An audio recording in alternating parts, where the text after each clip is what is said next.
Comme chaque semaine, nous recevons une entreprise partenaire d'Assurenco pour une vidéo avec un dirigeant, des questions, des sourires et des surprises.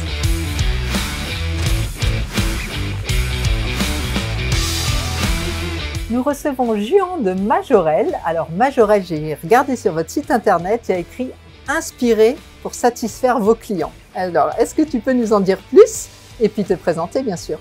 Je suis Juan d'Alcantara, directeur du développement chez Majorel en France et en charge du développement entre autres dans les secteurs d'activité que sont l'assurance, la banque, la sphère publique. Majorel est un des leaders de la gestion de la relation client externalisée et dans ce cadre, nous sommes délégataires de gestion en assurance, ce qui m'amène aujourd'hui à me dire que nous travaillons énormément sur l'expérience client, la bonne expérience client et que c'est source d'inspiration pour la gestion qui nous est déléguée. C'est sûr que le secteur en a besoin. Ben, si tu veux, on va passer à la deuxième question sur tout ce qui est enjeu et objectif du marché de l'assurance. Tu es dans ce secteur-là, tu peux certainement, tu as un œil observateur.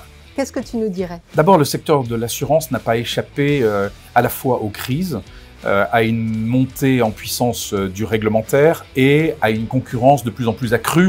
On a vu avec l'arrivée des assurtechs par exemple. Ce qui veut dire que les enjeux en fait, auxquels le secteur assurantiel est confronté sont des enjeux de qualité de service, de complétude d'offres, de coûts. Et on voit qu'aujourd'hui, avec le pouvoir d'achat, la notion de coût est très très importante. Mais c'est également des sujets de qualité, d'accompagnement et de conseil. Et on voit que là aussi, comme c'est un secteur qui fait le choix dans certains cas de la plateformisation, de la digitalisation, un accompagnement des assurés est absolument clé. Il y a beaucoup d'axes sur lesquels il faut travailler pour aider ce secteur à passer quelques défis. C'est quoi votre valeur ajoutée alors chez Majorel par rapport à ça? Notre valeur ajoutée au service des clients, c'est trois choses. C'est la compétence de nos 600 gestionnaires qui, depuis des années, ont appris le monde de l'assurance, les contraintes, les valeurs de l'assurance.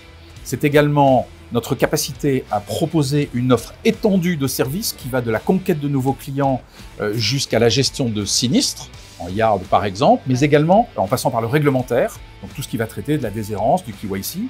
Et enfin, c'est notre capacité à proposer des sources d'innovation, comme on a pu le faire jusqu'à présent, avec un agent augmenté, avec de l'automatisation robotique de process, avec de la data intelligence, etc. Donc utiliser vraiment tous les atouts des modernités du moment pour être au service du client. Imagine, toi, tu as une grande baguette magique et tu dois choisir une action pour changer le secteur, ou en tout cas, cette année, tu dis, allez, tous les assureurs ont fait ça. Tu choisirais quoi? Faire savoir.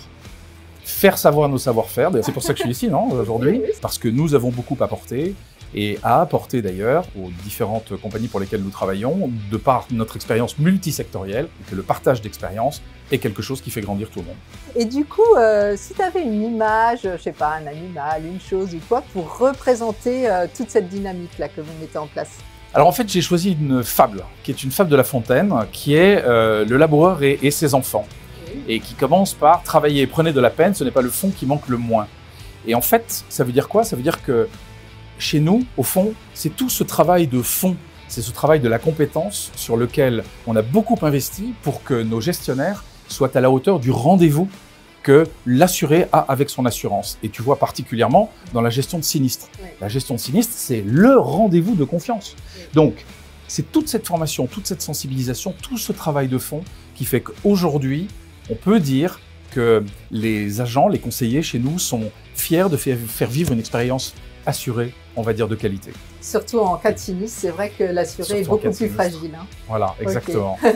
Est-ce que tu as autour de ça une petite anecdote, une petite histoire à nous raconter? On est très friands de ça chez Assurenco. Oui, alors la petite histoire que j'ai à raconter, c'est un prospect qui doutait vraiment de nous. C'est-à-dire que je l'avais rencontré une fois, deux fois, trois fois, je lui racontais, moi en commercial, je lui racontais notre chaîne de valeur, tous nos savoir-faire, et puis il n'y a rien à faire, il doutait quand même de tout ça. Je lui ai dit, écoutez, venez sur site. Et on l'a emmené sur site, on lui a fait découvrir vraiment ce que nous faisions en matière de gestion de sinistre. Et pour moi, c'était une des plus belles expériences parce qu'on a tous vu ses yeux pétiller en disant « Ah oui, quand même ». Et il l'a vu pour de vrai. Et il l'a vu, et nous avons la joie et la très grande joie aujourd'hui de le compter parmi nos clients. Ah bah super, félicitations. On fait ces vidéos avec Assurenco, et du coup, donc vous êtes partenaire. Est-ce que tu peux nous dire pourquoi vous êtes partenaire, qu'est-ce que ça vous apporte et qu'est-ce que tu trouves chouette? Une des raisons pour lesquelles on a choisi Assurenco, c'est la capacité à rencontrer un certain nombre d'acteurs de l'écosystème, c'est à partager des expériences. Je veux dire, avec Assurenco, c'est aussi un moyen de faire savoir. Tout à l'heure, je parlais de faire savoir. Eh bien, c'est donc de partager ce que nous faisons et dans la bonne humeur. Ils sont très, très doués pour ça. Hein. Très doués. Moi, je prends beaucoup de plaisir aussi pour ça. Également. Alors, la petite question surprise que je voulais te poser, c'est que là, on ouvre nos réseaux sociaux, les journaux, la télé, tout le monde parle métaverse, métaverse, métaverse. Est-ce que tu penses que les assureurs doivent s'emparer de ce sujet ou tu trouves que c'est quand même un peu de mousse tout ça? Avec notre Fab Lab, on travaille beaucoup à plein de sujets d'innovation. Et en fait, la difficulté, c'est qu'il faut avoir à la fois la tête dans les nuages, il faut se projeter, mais il faut aussi garder les pieds sur terre. Moi, je pense qu'on ne peut pas ignorer les métaverses, on ne peut pas passer à côté d'une vraie réflexion autour de ce que ça peut apporter. Maintenant, donnons-nous le temps aussi de voir comment cela peut s'intégrer dans les dispositifs qui sont gérés par les assureurs. Je pense qu'il y a un énorme travail qui a été fait sur la digitalisation, sur la self-careisation, l'autonomisation des assurés. On est avec le métaverse, on va dire peut-être dans une étape bien ultérieure. Donc on n'ignore pas, on regarde. Trouver du sens à et tout trouver ça du sens, voilà, avant de se lancer. C'est exactement ça. Merci beaucoup Jean et puis à bientôt. Merci à toi, à très bientôt.